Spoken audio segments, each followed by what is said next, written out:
फोटोस्टैटिक process two phase में होगा। First one is a light reaction, second one is a dark reaction. तो light reaction को बोलते हैं light dependent reaction. Light reaction को क्या बोलते हैं? Light dependent reaction. और डार्क रिएक्शन को लाइट इंडिपेंडेंट, क्योंकि लाइट रिएक्शन को लाइट मिलेगा ना, लाइट रिएक्शन को लाइट मिलेगा तभी जाके वर्क करेगा। डार्क रिएक्शन को लाइट मिले या ना मिले से कोई फर्क नहीं पड़ता। तो both light reaction occurs in day time and dark reaction occurs also occurs in day time. चलिए, हमने बताया जस्ट लाइक फोटोस्टैटिक दो फेज में होता है, पहला लाइट और डार्क रिएक्शन। तो ये आपको नजर आ रही है आप लाइट रिएक्शन और ये क्या होगा? Dark reaction. One important, light reaction जो बेसिकली अकर्स होगा वो क्या होगा?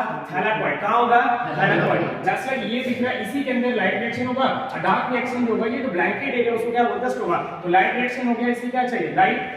लाइट या वाटर की क्या लाइट जैसे है तो यहाँ पे प्रोसेस होने के बाद यहाँ पे एक प्रोसेस होगा, वाटर का मॉलिक्यूल्स ब्रेक डाउन होगा। तो ब्रेक डाउन करने वाले प्रोसेस को हम बोलेंगे फोटोलाइसिस। क्या बोलेंगे? फोटोलाइसिस। याद रखिएगा, फोटो का मतलब होता है लाइट और लाइसिस का मतलब होता है ब्रेक डाउन। इसको डिफाइन क्या करेंगे? The break down of water molecules in the presence of sunlight is called photolysis. अब जैसे फोटोलाइसिस हुआ तो ये light reaction as a by product क्या किया? ऑक्सीजन को रिलीज कर दिया हम लोग के लिए। हम लोग क्या करेंगे? इसको टेक करेंगे और बदले में क्या पड़ा है? एटीपी और एनएडीपी। एटीपीएस और एनएडीपी ये प्रोडक्ट हो गया किसका? लाइट रिएक्शन का।